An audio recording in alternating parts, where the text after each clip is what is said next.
Tere pererahvas! Minu tänane vestluspartner on Ove-Liis, ta on psühhiaater ning mina olen tema fänn. Nimelt ma olen pikalt teda juba Instagramis jälginud ja ta teeb siukseid vahvaid küsimuste voore, kus inimesed saavad esitada igasuguseid ravimite kohta küsimusi, vaimse tervise küsimusi ja siis tema lihtsalt vastab neile. Ja ma kindlasti tahaks tänada meie sponsoreid Nutrilabi ja Nordic hambakliinikut. Tänu neile on see kõik vahva podcast võimalik. Aitäh! Mina tahaks tervitada oma podcasti Ove-Liisi, kelle ma saaks öelda, et mina olen tema fänn, et ma olen aastaid tegelikult jälginud Instagramist Ove-Liisi tegemisi, et sa jagad seal väga palju, tegelikult ma peaks nüüd sulle tiitli ka külge panema, et kes sa oled? Psühhiaater? Jah, olen. Nüüd juunis? Juunis tegin eksami ära, jah. Kui kaua sa õppisid? Ma hakkasin lugema mingid... eks ma 7 aastat olen selles mõttes seda tööd teinud, aga lugema mingisuguseid asju hakkasin vist 2-3 kuud enne. Ja intensiivne oli siis mingi kuu või 1,5 või midagi sellist. Ja eksami jaoks? Või üleüldse? Ei, eksami jaoks. Yeah. Jah.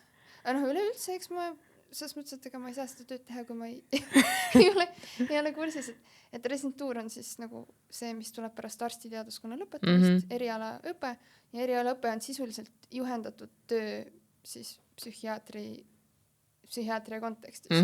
Ehk siis õpid ikkagi igapäevaselt ka. Jaa, aga see, mis minule nagu nii-öelda Instagramis silma jäi, ma hakkan kohe oma mingi küsimustega pihta, et sinu juurde ei saa nagu nii-öelda aega panna. Jah, kui varem ei ole käinud, siis niimoodi ei saa, jah. Jah, et see peab tulema siis kuskilt nagu nii-öelda suunatakse.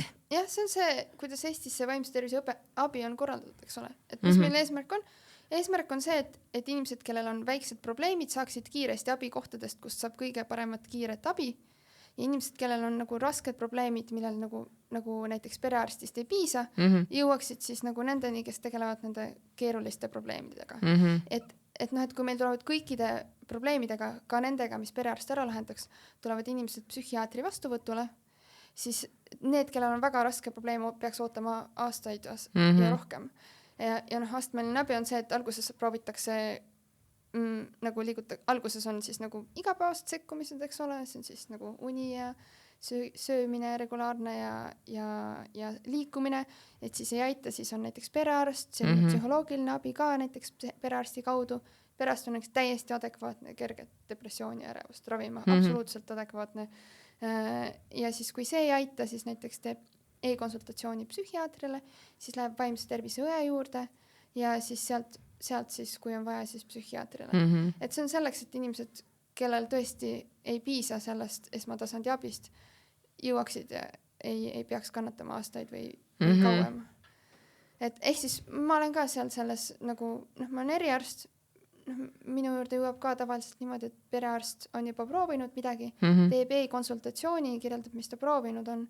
Ja siis see psühhiaater, lastepsühhiaater, kes siis konsulteerib, vaatab, et tõesti, et see on patsient, kellele nagu esmatasandi abist, perearsti abist ei piisa, kes vajab lisauuringut hindamist, kutsub õe juurde, õde teeb esimese hindamise, kui vaatab, et tõesti, siis saadab minu juurde.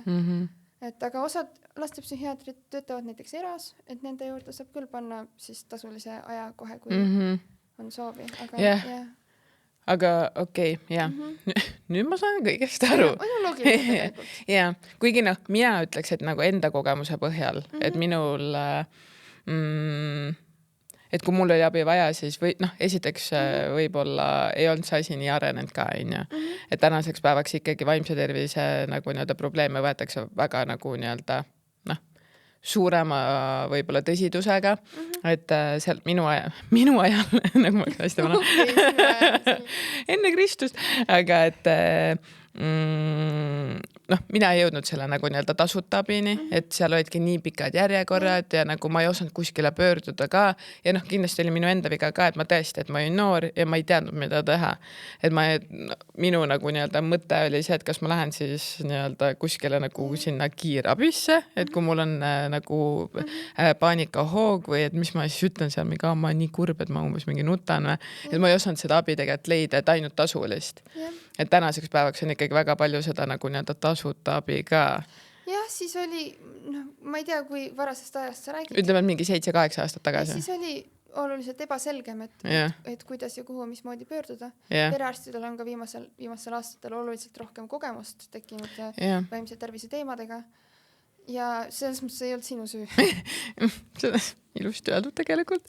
Aga nii, selgitame sellega kohe ära, et mis vahe on psühholoogil ja mis vahe on psühhiaatril? Lühike vastus on see, et psühhiaater kirjutab ravimit ja psühholoog ei kirjuta.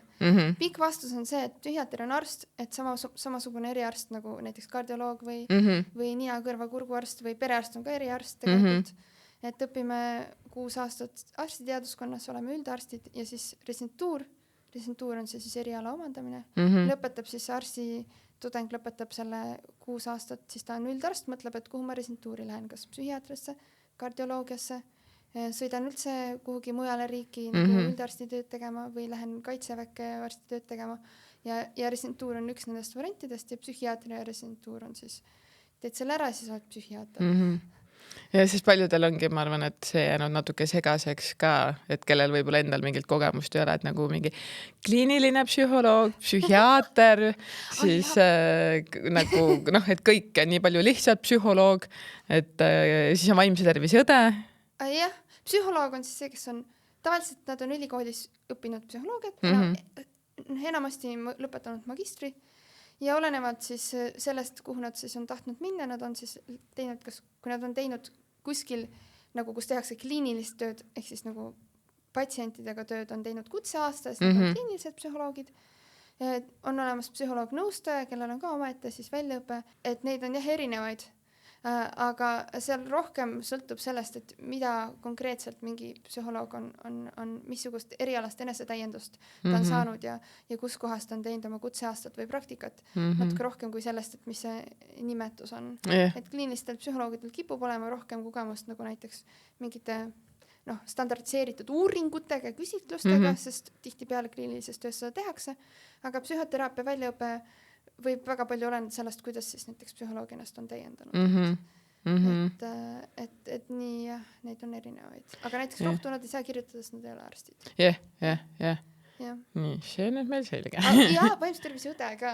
Et vaimse tervise õde on siis nagu, ta ongi meditsiiniõe haridusega, kellel on lisaks ka siis nagu vaimse tervise teemadel põhjalik väljaõpe, nagu siuke oluliselt rohkem kui üldiselt õed teevad, tavaliselt ka siuke tõsine kogemus. Nad on ikka nagu väga head, et minu meelest osad vaimse tervise õed meie keskuses, kui neil natuke farmakoloogiat juurde õpiksid, siis nad oleks nagu samasuguste teadmistega nagu psühhiaatrid kohati, et Tänaseks päevaks on üldse tegelikult ju nagu oma koha leidnud ka tegelikult kogemusnõustajad. Jah. Et siuke, endalgi tead siuke tiide küljes. Aga et seda on nagu ka tore näha, et mina ise ilmselgelt, kuna ma seda olen õppinud, siis mul on sellesse usku, aga et nagu oleneb kindlasti nagu nii-öelda, mis mured kellel on, aga et sellel on, ma arvan, et väga nagu nii-öelda tugev koht ja tänaseks päevaks on see täitsa nagu nii-öelda läheb aina rohkem nagu nii-öelda kasutusse, et isegi ju Töötukassa pakub tasuta võimalus käia nii-öelda selle kogemusnõustaja juures. Et ma arvan, et on kogemusnõustajaid, kes on ennast erialaselt täiendanud ja kellest inimestel on abi. Jah, mina arvan ka seda, aga kui peaks nüüd nii-öelda klassikalisele Eesti inimesele seletama, mis asi on depressioon, siis kuidas sa seda selgitaksid nii, et kõik saaks ühtemoodi aru? See on siuke seisund ajus, kus 3 põhilist asja on meeleolulangus tavaliselt või mõned 2-3 nendest meeleolulangus, siis võimetus nautida siis nagu igapäevaseid asju, mida varem nautisid näiteks ja siis selline jõu või energia vähesus ja sageli sinna juurde tulevad näiteks lootusetuse tunne, süütunne, mõnikord suitsiidimõtted, isu, unemuutused võib olla suurem või väiksem söögiisu või rohkem või vähem und. Et selline nagu ajuseisund, kus inimene on nagu masenduses või võimetu toimima sellisel viisil, nagu ta enne toimis. Aga kui pikalt see seisund peaks nii-öelda kestma, et ma saaks aru, et midagi on teistmoodi? No diagnoosi kriteeriumites on 2 nädalat, et enamustel päevadel 2 nädala jooksul siis püsivalt vähemalt siis 2 põhilist sümptomit ja siis sinna lisaks veel üht-teist. Aga kuidas aru saada, et mina näen, kui ma töötasin noortega ka, et siis nende põhiküsimus oli see, et kuidas ma saan aru sellest, et see on nagu päriselt depressioon või see ongi lihtsalt see, et ma olen teismeline, ma olen lihtsalt kurb, et see on lihtsalt nagu nii-öelda periood. Et seal tuleks vaadata, esiteks selline situatsioonipõhisus, et depressioon on ikkagi selline foon, et võrreldes oma eakaaslastega, võrreldes varasemaga, võrreldes mismoodi teised funktsioneerivad, on ikka näha, et inimene igapäevaselt väga-väga tugevalt kannatab või tal on raske. Et teismelise eas on normaalne, et vahepeal tekivad sellised emotsionaalsed reaktsioonid, tekivad tülid. Aga kui on näiteks näha, et ikkagi inimene ka enda sõpradega, enda koolis iga väikese asja pärast ärritub näiteks niimoodi, et ta on tund aega nutab või tekivad elu tüdimusmõtted või enesevigastamine, et see läheb juba seal samasugusest reaktiivsusest, mis teismelises eas on, eks ole, välja. Et see üldiselt hinnata sellist fooni, et kui hästi inimene ise hindab, et oma eluga toime tuleb ja kui palju ta kannatab nende kaebuste tõttu ja kuidas see on siis võrreldav siis sellega, mis teised temaäälised üldiselt kogevad. Et eks ta ei ole nagu, ta ei ole nagu binaarne, ta ongi dimensionaalne, ehk siis ei ole niimoodi, et ühel on, vaid teisel ei ole, vaid inimestel on erinevaid kaebusi erineval määral ja kuskilt on kuhugi me oleme tõmmanud selle joone, et nüüd on nagu siis diagnoositav. Aga kui võtan jälle nii-öelda enda näitele ka, et minul oli hästi keeruline aru saada, et mina arvasin, et ma olen lihtsalt vähitüdruk, et vähitähtkujust ja et ma olen hästi emotsionaalne ja et mingid päevad ju ma tundsin rõõmu ka, et ma ei saa olla depressioonis, kui ma näiteks, ma ei tea, eile itsitasin kuskil sõpradega. Jah, no siis võiks hinnata näiteks mõnda aega tagasi toimunud olukorraga, eks ole, et mis me vaatame, et nüüd me küsime, et kas asjad, mida sa varem nautisid, enam ei naudi, eks ole. Tunned, et oled enamus päevadel väsinud ebaselgetel põhjustel, kas on tekkinud unehäireid, kas on tekkinud söögiisu muutusi, kuidas on elu tüdimus mõtetega või siis suitsiidi mõtetega, eks ole. Kuidas on lootusetuse või lootusega tuleviku suhtes. Et tavaliselt teismelisel päris need asjad nii kehvasti ei ole, et nendega oleks enamus päevadel ikkagi halvasti. Aga täiskasvanud inimene? Täiskasvanud inimene võiks ka enamus ajast olla nagu vähemalt keskmises tujus. Olevat muidugi, mis situatsioonis ta on. Et seal ka minu meelest nagu nii-öelda tuleb mängu see, et me oleme nagu mingi, et täiskasvanud inimese elu ongi keeruline, et kogu aeg ongi raske, et me muretseme nagu nii igast erinevate asjade peale, et tundub nagu normaalne see, et me ei olegi kõige rõõmsamad või et see... Jah, selles mõttes, et see on, inimestel on, kui need on näiteks aastaid kestnud, eks ole, siis neil on väga keeruline hinnata, et mis see norm üldse peaks olla. Aga ma ei ole väga selle suhtumise poolt, et elu peabki olema ebameeldiv, kurb ja raske kogu aeg, vaid et olenemata sellest, kas see diagnoosi kriteerium sul siis täitub või mitte, et kui on sul kurb, raske ja paha kogu aeg olla, et siis võiks uurida, et mis siis nagu teha saab. Et jah. Aga millal või kuidas tunda ära see hetk, et nüüd võiks minna, kas või, ma ei tea, kirjutada perearstile. Et väga tihti me tegelikult ju ise ei saa aru sellest. Tegelikult siis, kui on juba siuke mõte, et kas peaks minema või ei peaks minema, siis üldiselt nagu pigem võiks arutada perearstiga seda teemat.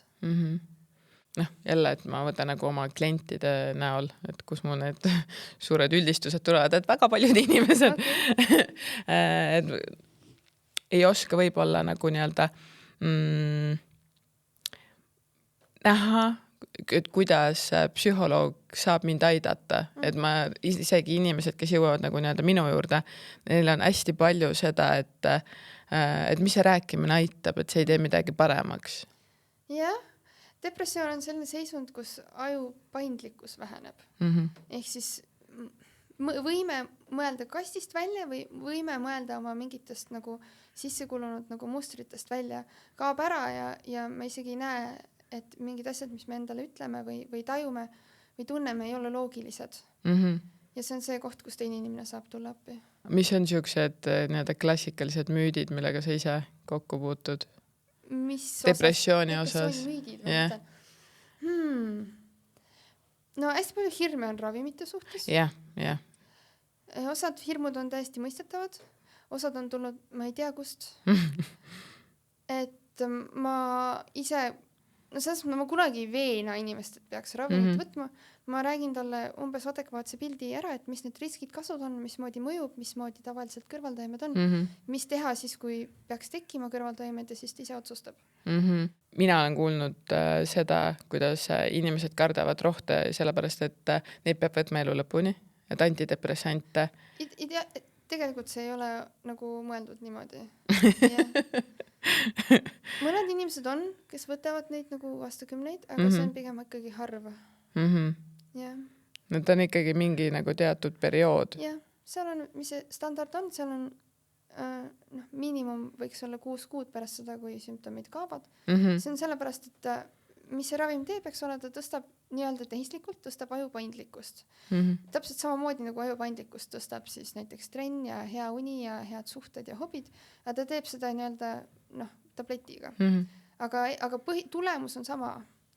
Aga see paindlikkus, kui inimene nagu oma eluviisi või mõtlemist või muud ei muuda, et siis võib tulla sama olukord tagasi, mis enne. Et ajul on vaja natukene harjuda sellega, et ma nüüd suudan kastist välja mõelda ja ma mingisugused uued toimetulekuviisid siis selgeks õppida. Ja kui see väga lühike periood teha selle kuuriga, siis ta lihtsalt ei jõua harjuda sellega. Et 6 kuud miinimum, tavalisem on pigem aasta või 2 tavaliselt, siis lõpetatakse selles perioodis, kus inimesel on stressivabam periood. Nii huvitav tegelikult, et ongi väga palju tegelikult neid müüte siis või erinevate inimeste mingisuguseid kogemusi ja sealt hästi palju siis seda, et ma kuulsin ja ma lisan natukene nii-öelda juurde, et mul midagi oli meeles, kuskilt olen mingit müüti ka kuulnud ja siis ma teen sellest segumahla ja siis nii-öelda räägin seda. Sõbrale edasi, siis see päär paneb omalt poolt juurde. See on inimlik, sest me oleme inimestena nagu, kuidas me oleme inimestena arenenud ellu jääma õppima, on see, et me kuuleme teistelt lugusid konkreetsete inimeste kohta ja jätame meelde. Et kuidas me teame, et ei tohi mürgiseid marju süüa, on see, et keegi rääkis, et tema sõber sõi ja sai mürgistuse, eks ole, koopa inimestena. Ja me ei ole harjunud ega me ei ole arenenud töötlema mingisugust statistilisi andmeid või et meie ajus on ikkagi kõige loogilisem informatsioon on see, mis kellegi kogemus on emotsiooniga. Ja see ei ole nagu üllatav. Ikkagi päris palju puutun mina kokku sellega, et keegi tulebki, mina teen ATH kogemusnõustamist ja depressiooni, et depressiooni puhul mina ravimeid ei võtnud, et ma sain selle trenni söömise ja kogu selle, ma ütleks, et väga suure enda tahtega sain sealt välja, aga minu kahetsus on see, et ma oleks võinud pöörduda varem abi otsima, et see periood poleks pidanud olema pool mu elu, kus ma olen nii-öelda sealt välja nagu nii-öelda tulen. Et ja nüüd ma sain ATH diagnoosi ka, mis tundub väga loogiline, kuidas ma nii-öelda jõudsin selle depressioonini. Et ja minu esimene hirm oli ka tegelikult ravimite osas, et kui ma ATH diagnoosi sain, et ja seal seletati mulle ka väga kenasti, kuidas sa pead tegema tegevusi. et lihtsalt see rohi nagu nii-öelda ei tee paremaks. Ta ei tee ise ära asju. Yeah. Et aga mis on depressiooni puhul siuksed kõige olulisemad asjad, mida saaks ise teha tegelikult? See on see, millest kõigil kõrini on juba kuulmisest. Liikumine, söömine, uni.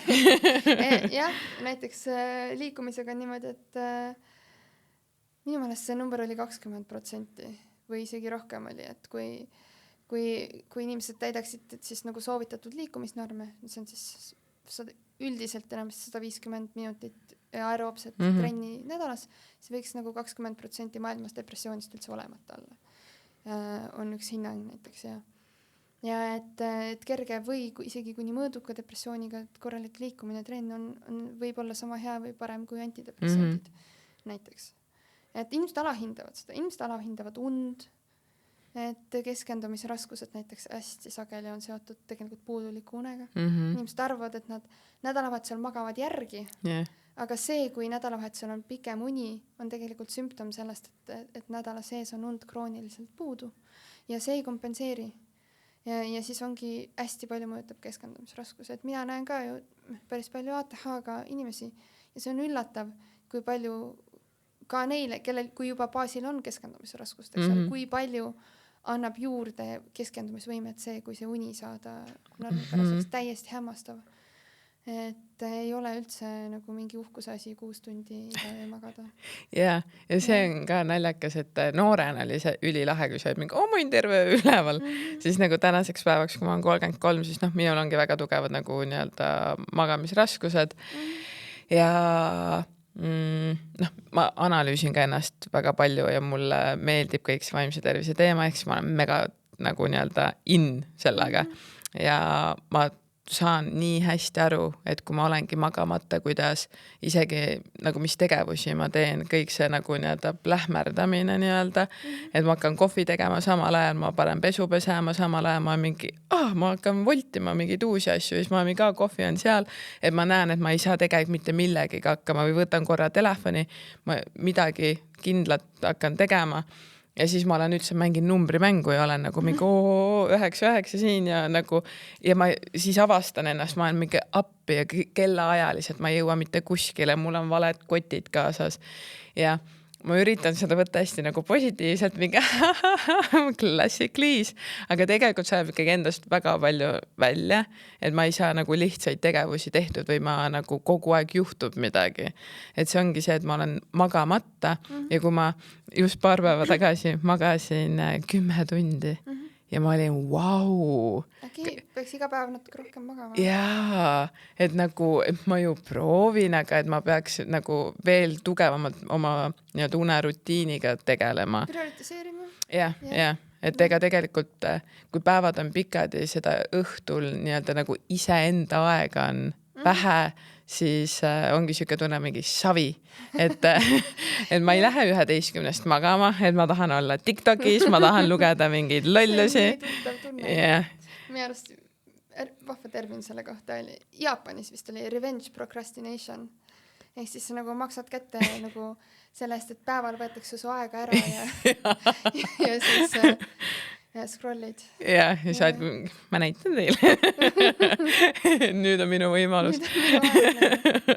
Ja siis hommikul jälle mõtled nagu, miks? Milleks seda vaja oli? Ja, et kui ma näiteks alustasin ATH rohtudega, siis ma vist magasingi iga päev 2 tundi. Ja ma olin täiesti nagu mingi wow, et hommikul võtsid jälle rohu sisse, mis andis tegelikult ikkagi sulle nagu energiat ka ja ma ei tulnud sealt nagu üldse maha ja nagu ma ei, niigi ei suutnud magada või et mul on väiksest saati olnud tegelikult unega probleeme ja ma pole sellest ise aru saanud või ainult siis, kui ma olingi depressioonis, siis kuna see on üks sümptomeid, siis ma kogu aeg panin selle sinna alla, et nagu, et kui depressioonist välja tulen, siis ma magan. Ja siis ma hakkasin mõtlema, et ma olen lihtsalt hästi emotsionaalne, et ma olen hästi põnevil sellest, mis hommikul saab. Et hommikul saab esiteks kohvi juua. Et ma nagu ei jõua ära oodata, millal ma magama jään üles ärkan. Siis, et kõik asjad valmistavad mulle nagu nii-öelda põnevust ja siis ma ei saa terve öö magada, sellepärast ma olen nii põnevil. Ja siis ma olen füüsiliselt, näiteks, et mul on trenn hommikul, siis ma olen põnevil sellest mingi, nagu ma saan pingutada, kui põnev, kui lahe, äkki on meil treeneriga koos, siis mingi, ma näen treenerit, siis ma tahan talle kindlasti seda rääkida ja toda rääkida. Ja siis on kell juba 4, siis on juba kell 5, mõtled, savi, et inimesed ju teevad seda 5 AM klaabi, et ma võin juba üleval olla. See on täiesti teine asi. See võiks nagu, need lähevad minu arust, need lähevad kell 8 näga. Ja. Ma kunagi proovisin seda. Kuidas oli? Mulle väga meeldis. Märkasin kell 5 üles ja ma olin juba tavaliselt 5.06 ma olin õues. Ma tegin esimese asjana, muidugi tegin seda talvel ka. Sa ärkasid kell 5 ja 6 minutit hiljem olid õues? Ja. Ma paningi lihtsalt riidesse, kõrvaklapid kõrva ja läks sinna jalutama. Ja nüüd ma saan sellest aru, et kui me arutasin seda oma psühhiaatriga, et miks see mulle nii väga meeldib, et kui kogu linn on vait. See on nii mõnus. Ja siis ta nagu seletas ka, et ATH-st tulenevalt on see, et kõiki neid stiimuleid on vähem, keegi ei tuututa telefonis ja et see on nagu hetk, kus ma tõesti sain puhata ja ma tegin 4-tunniseid jalutusi hommikul kell 5.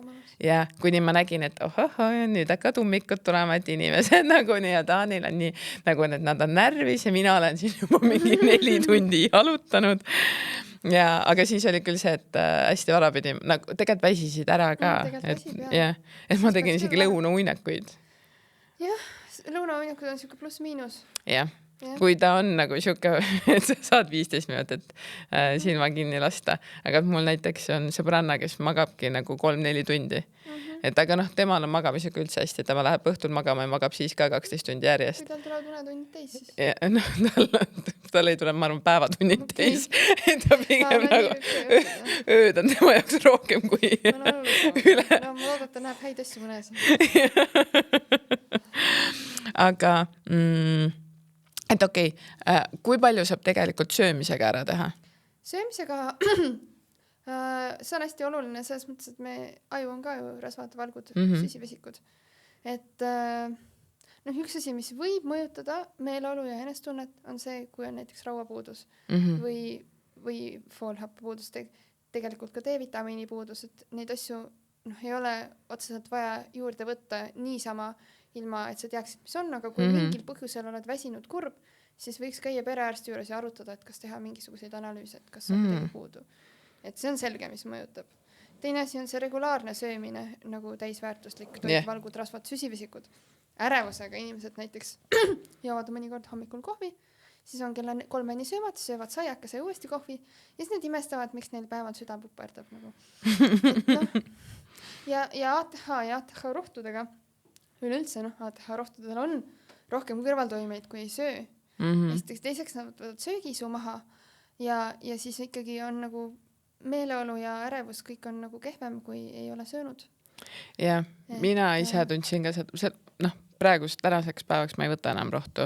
Et ma proovingi väga tugevalt nagu oma igapäeva eluga ja valikutega nagu hoida ennast nii, et kuidas mul on kõige parem. Aga mul neid kõrvaltoimeid oligi, et ma proovisin erinevaid rohtusid. Aga nagu, ma olengi proovinud siis Concertat, kõiki neid milligramme. Ja Elvanset. Et ja kumbki tegelikult ei meeldinud mulle. Et mulle meeldinud see tunne, mis mul nagu algus tegelikult Concertat ma võtsin suht pikalt, ma võtsin ikkagi pool aastat või rohkem. Aga Medikinit ja Afenid oled proovinud? Ei. Et on mida veel proovida. Jah, sest Elvanset ka mulle müüdi nagu mu sõber, kes võtab seda. Ja mina ütlen tema kohta, et tema on nagu ATH steroididel. Ta on nagu väiksest saati olnud täiesti hullumeelne. Ja siis tema oli mingi, et tule ka nagu täiskasvanute rohu peale, et hakka Elvanset võtma. Ja siis, kui ma seda proovisin... Ikkagi psühhiaater kirjutas on. Jah, muidugi. Et ma arutasingi nagu oma psühhiaatriga, et ma siis proovin seda, ja siis oli mingi, et ta arvab, et see sobiks mulle isegi nagu paremini. Ja mulle ei meeldinud, et see nagu kestis hästi pikalt, ma olin üle 24 tunni üleval ja mulle ei meeldinud. See ei ole okei, ja mulle ei meeldi see nagu tunne ka. Ja pluss, et minu emotsioonid ka, et minu teema nagu nii on see, et ma olen mis mulle nagu meeldib ka enda puhul, et ma suudan kas või mingi Smilersi lauluga ennast täiesti eufooriasse viia ja mõtlen, et nagu kui ilus on elu, et vahet ei ole, et ma ei ole 4 nädalat päikest näinud, aga kõik on fenomenaalne lihtsalt ja nagu lucky me. Ja samal ajal ma suudan ennast viia täiesti nagu mingi, oota, ma ei ole 4 nädalat päikest näinud, nagu mingi, miks ma Eestisse sündisin ja täiesti nagu -1000.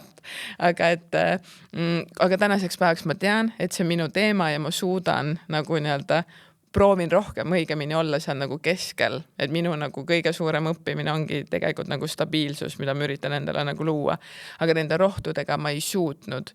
Et Elvansega veel eriti oli see, et kui ma jäin nagu sinna negatiivsesse mõttesse, siis ma jäin sinna nagu nii pikaks ajaks, et ma ei suutnud sealt nagu välja tulla, et see fookus oli nii tugev, et kui ma ei rakendanud seda õigesti, siis ta nagu, ma tundsin, mul puudus nagu kontroll selle üle. See ei ole tavaline. Aga kui nii on, siis on. Ja see on ka tegelikult, mis on nagu väga õige nagu koht, kuhu tähelepanu pöörata, et nagu me kõik oleme nii erinevad ja et minul ongi siukesed kõrvalmõjud, siis väga paljud inimesed ei julge rohtu võtta sellepärast, et mina jagasin näiteks, ma ei tea, enda kogemust praegu ja siis tal oli näiteks niimoodi, et ma ei hakka võtma, aga sul ei pruugi olla isegi sellist asja nagu. Rohtudega on see pluss, et mõju kestab 1 päev. Jah, just. Jah. Kui on ikkagi inimese arst talle kirjutanud selles mõttes ja kui see on läbi räägitud arstiga, et niisama sõbralt ei ole mõistlik. Ja, et sellega ma olen nõus. Pluss, et ikkagi et see ongi nagu koostöö psühhiaatriga, kellega sa vaatad, mis sulle sobib, mis nagu, et oskab sind suunata ja nagu aidata. Aga et me hästi tihti võtamegi seda nagu kellegi sõprade nagu arvamust või väga paljud ka arvavad seda, et ATH rohtu peab võtma samamoodi nagu aastaid. Et see on ikkagi ju tegelikult vajaduspõhine. Ta enamus inimestel on vajaduspõhine ja sõltub natukene inimesest. Aga täiskasvanutel eriti, et siis kui neil on inimesed teavad, millal neil on vaja keskenduda. Lastel natuke oleneb, aga jah. Jah, mina olen kooli ajal olin ma lihtsalt paadüruk, kes ainult lobises. Ei saanud asjadega hakkama. Aga kui ma õppisin tervisejuhiks toitumisnõustaja suunaga, siis sealt toodi välja ka nagu väga tugevalt, et vitamiinipuudus võib ka soodustada depressiooni. Aga niisama lihtsalt multivitamiini või midagi niisama juurde võtta ei ole nagu tõenduspõhine. Et kui enamusi neist võtta sellises doosis, mis on päevane doos, tõenäoliselt midagi halba ka ei tee, aga on mõistlik ikkagi võtta seda, mida on puudu ja puudu saab siis teada, kui arutada oma perearstiga. Ja naistel on tegelikult väga tihti aneemia ja üldse raua puudus. Ja seda saab vereanalüüsidest, eks ole. Ja, et ma mõtlen, kas või mul nagu endal, et mul on väga nagu miinimumis raud, et siis sellepärast ma söön ka igapäevaselt peiti juba, ma ei tea, mitu aastat. Peidi söömine tõesti kahju ei tee. Et tegelikult toitumisega saab... Sa suudad igapäevaselt peiti süüa? Jah, aga mulle maitseb ka. Okei, no siis küll. Jah, aga ma arvan, et nüüd see on juba minu jaoks nagu harjumus ka, et kodus ma sööngi. Ma söön lõunasöögiks, ma söön õhtusöögiks. Keedupeeti nagu 200 grammi vähemalt. Ehk siis ma söön nagu selle ühe, kui me mõtleme selle mingi mamma keedupeedi paki peale, mis on mingi 500 grammi, siis mul läheb see päevas. Et mulle väga maitseb, aga ja sinna juurde ma proovin 2 korda nädalas vähemalt süüa veiseliha, et just nagu nii, et kanast pole rauda. Kanast tõesti ei ole väga hea. Jah, et see on miinimum nagu väga väike kogus. Ja praegu ka näiteks granaatõuna hooaeg, et tegelikult kui see saade eetrisse läheb, siis võib-olla ei ole. Kuigi granaatõuna mahleuues on tõesti siuke vampiiri tunne. Ja, aga seal ongi seda raua maitset nagu. See on, jah. Sa saad aru, et see on kasulik. See on intensiivne ka. Ja, see on mu verelast, ja. Et kõikide selliste nagu lihtsalt igapäevaste asjadega ma proovin nagu ennast kogu aeg hoida seal, et toetada oma tervist, on ja. Aga et depressioonis inimesel ei ole seda, tal ei ole esiteks nagu jaksu. Ja teiseks ainult söömisega ei pruugi kaasa. Jah. et see ka kindlasti sinna juurde ja mina mäletan, et noh, ma olengi väga nii-öelda spordientusiast ja ma saakski öelda, et kus see nagu nii-öelda nii tugev armastus spordi vastu on tulnud ka, et kui ma olingi väga sügavas depressioonis ja mina olin suitsiidile kalduv, et siis peale trenni seal pesuruumis või saunas oli see 3 sekundit, kus ma tundsid elus on. ja nagu see oligi nii väike aken ja ma olin, kui see läbi sai, siis ma mingi homme jälle, et nagu ma proovin, et ma tegin endale nagu haiget ka ja vigastasin ennast, et siis, et minu see hoidis ka, et ma tahan nii väga trenni teha, et siis ma ei saa endale midagi väga nagu nii-öelda hullu teha, et otsisin nagu nii-öelda lihtsamaid viise, aga et sport tegelikult minu jaoks väga tugevalt hoidis mind isegi nagu ma saaks öelda, et elus, et mulle meeldis nii väga nagu nii-öelda teha midagi ja ainus koht, kus ma ennast nagu ei vihanud, oligi jõusaal, kus ma nägin, et ma suudan midagi seal teha ja ma suudan midagi nagu nii-öelda tõsta ja ta nagu motiveeris mind hästi palju nagu edasi pusima, et üks päev korraga vaatame, mis saab. Hästi oluline, kui see ei käi kaasas nagu näljutamise või kehataju asja. Ma igaks juks ütlen, võiks panna sinna need nagu erakorralise pöördumise ja need suitsiidi hotline'ide numbrid ka sinna selle podcasti alla. Et inimesed teavad, et kui on endal nagu sellised mõtted, et kuhu siis pöörduda. Jah, kindlasti, see on väga hea mõte. Et sest seda infot on nii palju esiteks ja samas ka nagu nii vähe. ja see on nagu viisakas ka, et kui kuskil arutada seda teemat, et siis see info oleks nagu see on et okei, toitumine, uni, sellest me rääkisime ja trenn on ja et kui ma tunnen praegusel hetkel, et okei, et ma olen kurvameelsem ja ma tahaks nüüd nagu nii-öelda midagi teha, aga samas kõik on talvel, et ka see pimedus mängib nagu nii-öelda seasonal depression, millest nagu palju. See mõjutab ikka inimesi ja aga su küsimus oli, et kui mul on tunne, et mul on kehv ja midagi peaks nagu tegema, et mida siis teha? Jah. Okei, no siis võiks võtta nagu võib näiteks võtta paberi ette ja joonistada sinna nagu piruka, kus on nagu piruka lõigud või tordi või pitsa oleks. Ma tahaks näiteks pitsa burrata juustuga. Hästi spetsiifiline. Joonista pitsa burrata juustuga. Ja siis võiks olla seal lõigud, eks ole, et inimestel on need natuke erinevad tavaliselt, mis inimestel on, eks ole. On nagu töö on üks lõik. Töö, eks ole, söömine, liikumine, suhted sõpradega, suhted perega, suhted partneriga, hobid, mis seal veel vaimsed, uni, hobid, meeldivad tegevused on see, eks ole. Ja vaadata, et kui palju, nagu kuidas mul nende kategooriatega on, kas mul on mingi kategooria, kus on nii-öelda nagu lappama läinud midagi. Ja tavaliselt inimesed avastavad, et mõnes nendest kategooriast nad on nagu jätnud need nii-öelda unarusse. Et näiteks ei ole ammu saanud sõpradega kokku või on teinud tööd trenni arvelt või unerežiim on paigast ära või söömine ei ole regulaarne ega ei kaldu isegi natuke täisväärtuslikkuse poole. Et võtta see lõik, mis praegu on kõige rohkem korrast ära ja mõelda mingi üks konkreetne asi järgmisesse nädalasse, mida siis saab selle lõigu puhul teha. Näiteks suhted sõpradega näiteks ei ole tõesti saanud ammu kallite inimestega kokku. Kirjutan kellelegi, et saame järgmine teisipäeva õhtu kokku. Või siis broneerin endale rühmatreeningu näiteks, kui liikumisega ei ole. Või siis hobid on jäänud unarusse, meeldivad tegevused, need asjad, mida tehes sa tunned, et sa oled elus ja sa naudid ja sa oled üleni seal sees, et nende jaoks ei ole aega olnud, tõesti näiteks paned endale mingisuguse bloki järgmisesse nädalasse. Selle jaoks, inimestel on eri, mõnele jaoks on näiteks looduses käimine või mõne jaoks seltskonnaga kokku saamine, et mis seal alkoholi ma ei soovita. Ja mina vist tegingi depressiooni ajal 2 korda kainet aastat. Mõistlik. Kas aitas? Jah, väga. Ja siis mu sõbrad siiamaani teevad nalja selle üle, et kui Liis on palju metsas, siis tal on vist natuke raskem periood. Et ma lihtsalt olingi, ma sõitsin hommikul kuskil rabasse ja siis ma olin terve päeva seal kadunud. Et mina tundsin, et ma olen võib-olla ka nagu, minus on see 2 külge, et nagu see sotsiaalne, aga mida vanemaks ma saan, siis ma saan aru, et see on olnud nagu hästi tugevalt näitemäng.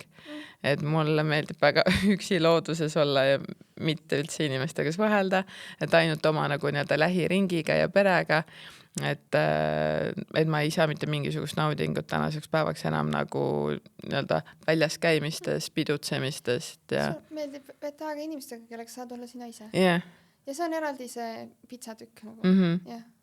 Aga väga tihti inimesed, jälle mina oma suurte nagu statistikatega, mis ma oma peas teinud, aga inimesed eralduvad ja mõtlevadki, et ma nüüd teen tööd iseendaga ja see sotsiaalne elu jääb hästi unarusse. Et mis sa arvad sellest sotsiaalsest tervisest, kui oluline see on? Ja see on erinev, kui palju keegi kontakti vajab selles mõttes, aga isegi inimesed, kes väga palju kontakti ei vaja, ikkagi sageli tahavad tunda, et nad kuuluvad kuhugi ja tegelikult on õnnelikud, kui nende tingimustel mingit sorti inimlikku kontakti saab. Et see inimene peab ise vaatama, palju ta vajab seda, aga päris unarusse enamus inimestel ei ole mõistlik seda jätta. Nii ilusti tegelikult öeldud, et oma tingimustel. Yeah. Et päris, ma tunnen nagu enda puhul seda, et ma olen väga palju peale surunud oma tingimusi, et sa oled kurb, ma näen, et sa oled veidi depressiivne, siis mina aitan sind, et minu vajadused olid siuksed, ma oleks tahtnud sellist käitumist, aga võib-olla see teine inimene ongi vajab suhtlust vähem ja ei taha nii palju seda, ma ei tea, armastust, kui palju ma tahan teda nagu aidata. Jah, see on keeruline, eks ole, ühelt poolt inimestele sobivad tingimused oleks, aga teiselt poolt depressiooni puhul lähedast tihtipeale tema taluvuse piires tasub ikkagi natuke torkida ja nügida, mingisuguseid toredaid asju tegema või voodist välja tulema või hambaid pesema, isegi kui tal on see hetkel natuke ebamugav. Et raske öelda, jah, et mis seal see... Kus see piir jookseb, on ju? Yeah.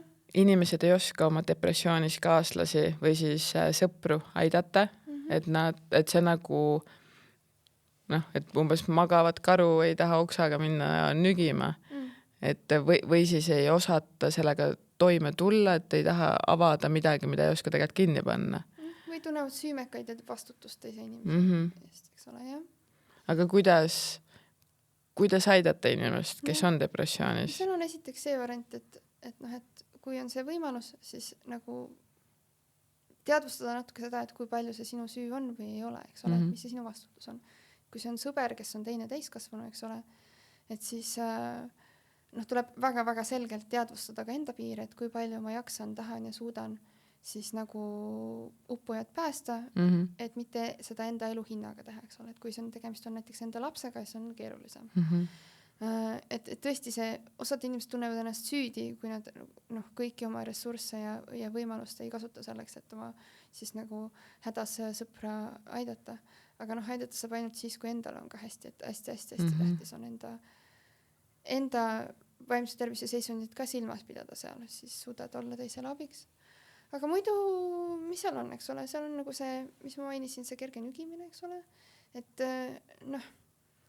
nad on ise sageli sellised depressiivsed inimesed on sellised passiivsed, nad võib-olla ei jaksa nagu ise ühendust võtta, mõni võib võtta seda isiklikult, üldse loobuda kontakteerumast.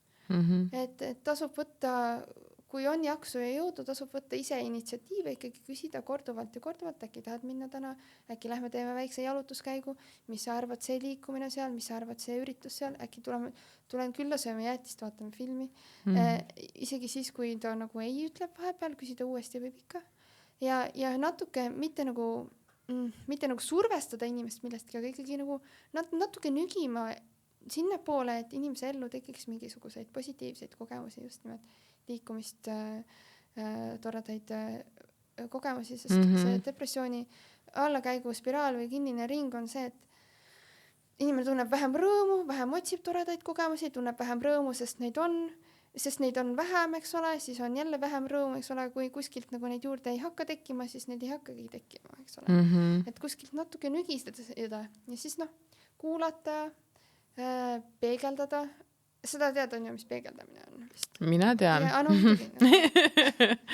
Aga kuulajale võib see on selgitada. See, kui sa ütled inimesele seda sama, mis ta sulle just ütles, natuke teiste sõnadega tagasi mingis vormis. See võib tunduda hästi imelik, aga esiteks sa saad niimoodi inimesele tagasi peegeldada, et sa kuulasid teda ja sa mõistsid teda ja teiseks, kui sa valesti aru said, siis ta saab sind parandada. Ja kolmandaks see on selline mitte hukka mõistev.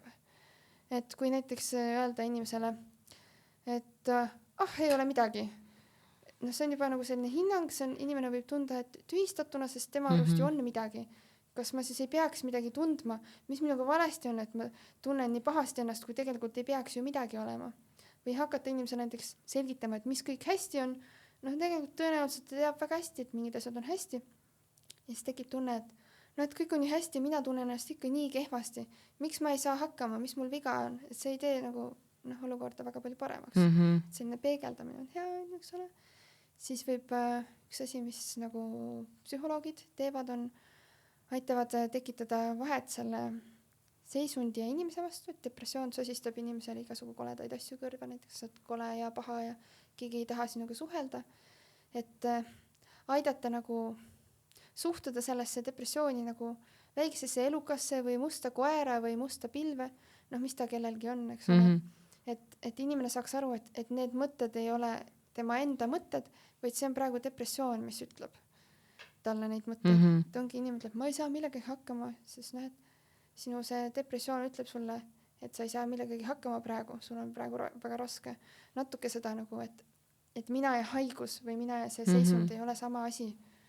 Ka ei saa tasu liiga agressiivseks minna sellega, aga see mõningaid inimesi aitab. Või ärevusega näiteks, et kujutad ette, et tal on see ärevus, on see näiteks roosa või elektriline pall, eks ole, siin ta on. Mina ja ärevus, istume siis koos.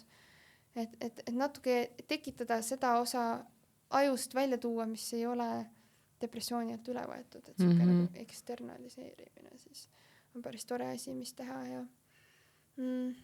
ja siis nügida ja toetada ja näiteks kui inimene ei suuda mingit elu raskes depressioonis, inimene mõnikord ei suuda ise näiteks arsti aega panna või vaimse tervise aega või hambaarsti aega näiteks, et toetada võib-olla mingites praktilistes asjades nii palju kui jaksad.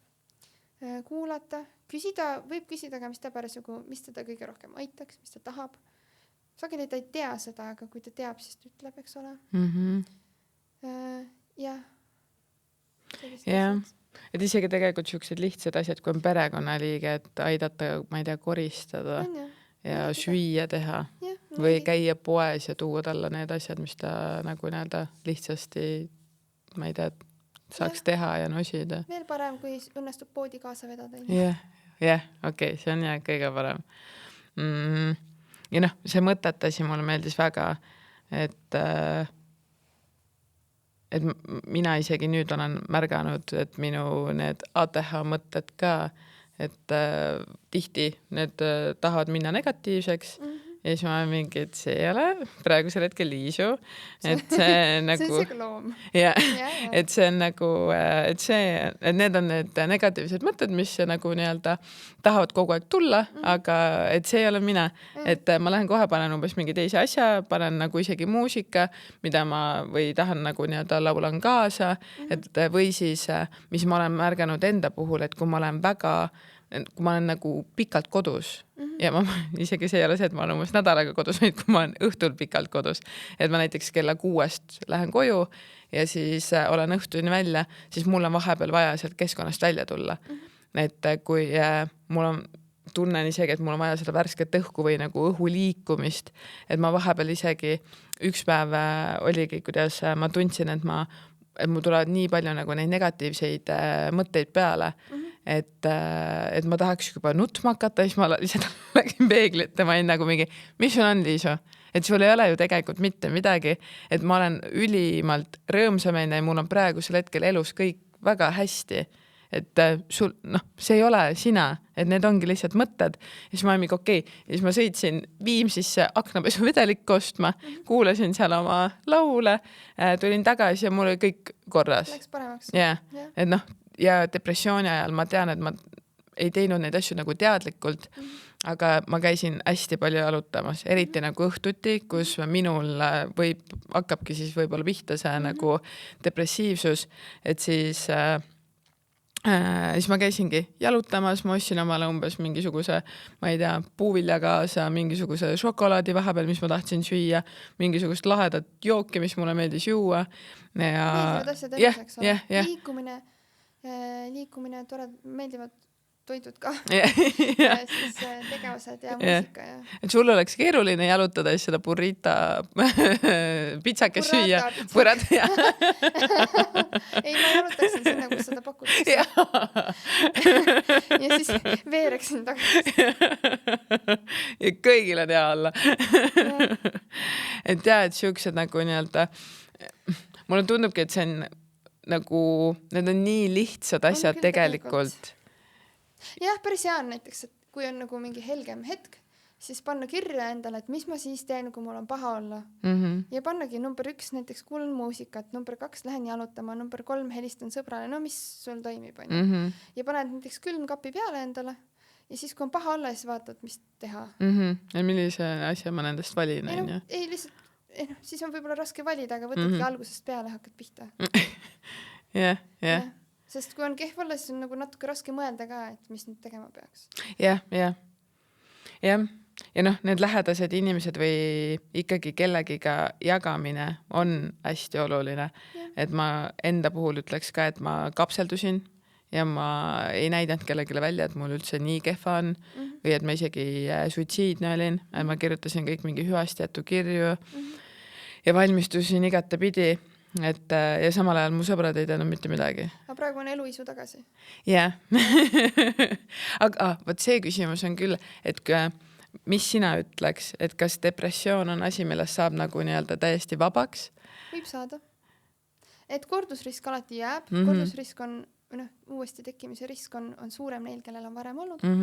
Aga kui on olnud, siis ma hoiaks väga hoolega pilku peal nagu esimestel märkidel ja pööraks tähelepanu ennetusel, aga täiesti reaalne on see, et ju kord elus on ja siis rohkem ei ole ka. Et ei pea olema krooniline haigus.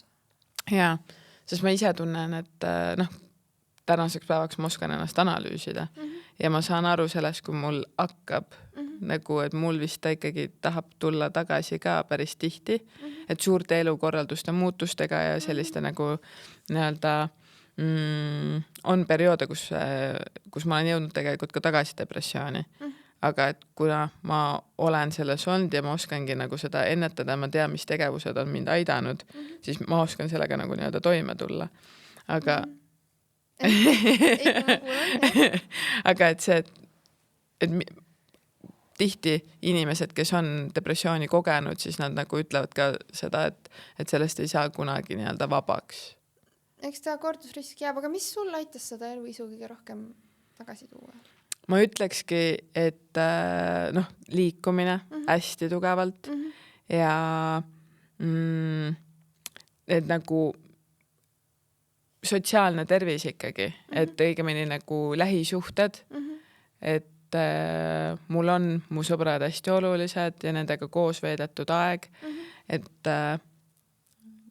nad mängisid hästi suurt rolli, pluss ka, et ma sain aru, et mis minu see nagu depressiooni tekitaja oligi see, et ma ei julgenud olla mina ise või mul ei olnud kontakti ise endaga ja kõik mingisugused nii-öelda traumad lapsepõlvest ja ma hakkasingi käima teraapias ja ma hakkasin neil otsa vaatama ja kui ma olin väga sügavas depressioonis, siis ma kirjutasin raamatuga.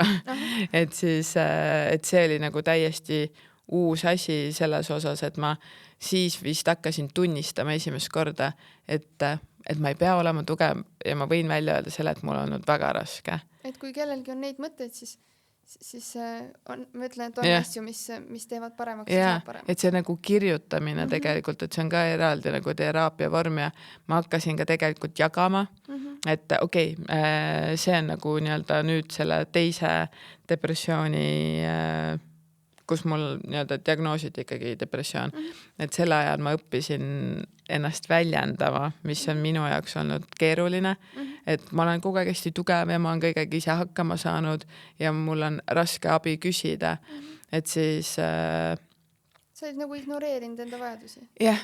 Jah. Ja nagu, ja ma ei tahtnud öelda ka. Sest tugev ikkagi peab ju olema, ei tohi öelda, kui midagi vaja on. Jaa, et tegelikult et üldse nagu tunnistada iseendale ka, et mul on olnud väga-väga valus ja raske.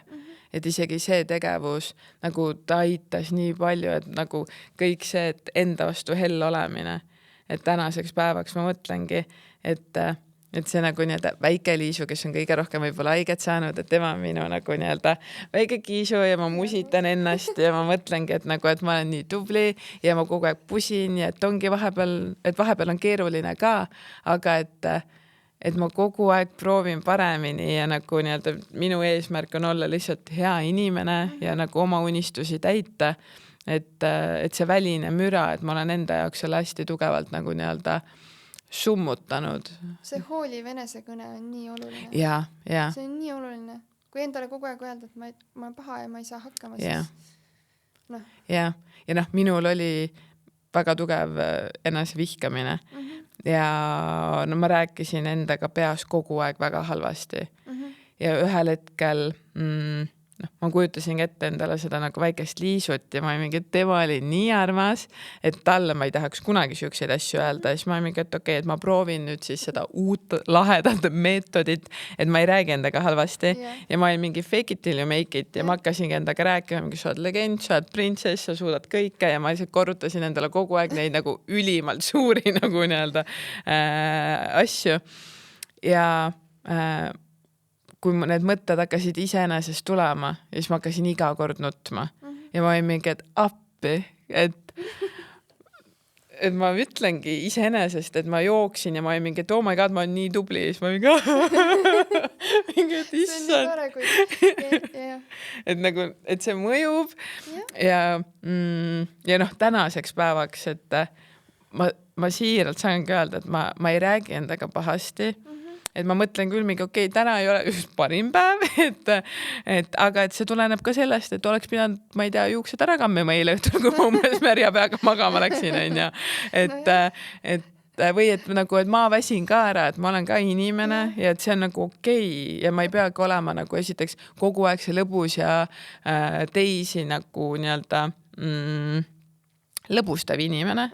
Et minul saab ka patari. Sinul on ka õigus olla inimene. Ja minul võivad ka olla need nagu siuksed jonnitujud ja asjad. Mitte isegi ainult õigus, vaid see on paratamatu. Täiesti vältimatu. Et ma olen ka kõigest inimene. Et me keegi ei ole ideaalsed ja minu meelest ei ole see nagu nii-öelda võimalik ka. Ja et see ei tohiks olla nii-öelda eesmärk. Mulle meeldib enesekaastunde nagu selle filosoofia või selle meetodi juures see, et see hetk, kui sa midagi teed nagu mingi vea või ebapiisavalt midagi, et sa saad seda võtta nagu siukse ühisolemise hetkena kogu inimkonnaga, sest kõik teevad seda, tead, kõik tunnevad seda ja saad olla üks paljudest, kes selles heas seltskonnas seda teeb nagu. Issand, kui tore mõte. See on nii armas. Jaa, siuke perekonna tunne. Jah, et nüüd ma olengi nagu inimene nagu kõik teised, mis on siuke ühine, nagu laulupidu. Appi! See on nii vahva meie arvast. Aga muidu, kui mõelda praktiliselt nagu, et kust alustada, kui endale häid asju öelda, siis võib mõelda kahe asja peale. Et esiteks, kui sõber oleks sellises, sa mõtlesid väikese Liisu peale, et kui sõber oleks sellises olukorras, mis sa talle ütleksid, eks ole, kohe tõmbab reaalsusesse, sest keegi ei ütle sõbrale nii halvasti nagu endale. Mitte keegi nagu, või no okei, ma loodan, et keegi. Ja teiseks võib alustada nagu, see on tore, kui toimivad nagu mingid suured asjad, et ma olen printsess, aga sageli inimesed nagu usuvad paremini, kui need on mingid väiksed asjad. Näiteks, et ma tulin selle asjaga nii hästi toime või et see õnnestus mul või et nüüd ma andsin endast parima. Et mingid siuksed väga konkreetsed asjad, mida ma olen hästi teinud. Ja mina ütlen endale vahepeal seda ka, et see oli täna minu parim, mis ma suutsin. Ma andsin endast parima. Et ma ju ei jaksanud rohkem, kas või nagu nii-öelda, ma ei tea, trennivõtmes, töövõtmes, ka lihtsalt sõbra mõttes.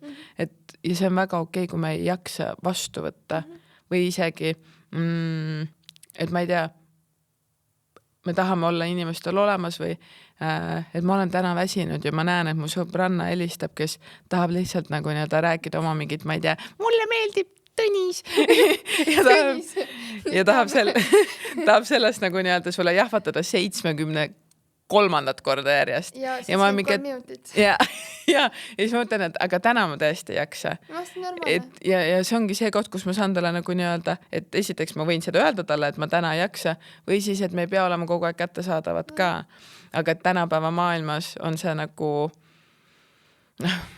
me tahame õigemini teised tahavad sinust kogu aeg midagi või me eeldame seda, et sul on nagu nii telefon ju kogu aeg käes, et miks sa ei vasta mulle? Jah, mind selles situatsioonis lohutab natuke see, esiteks ma ütlen endale, et ära vihasta, küsida võib ikka.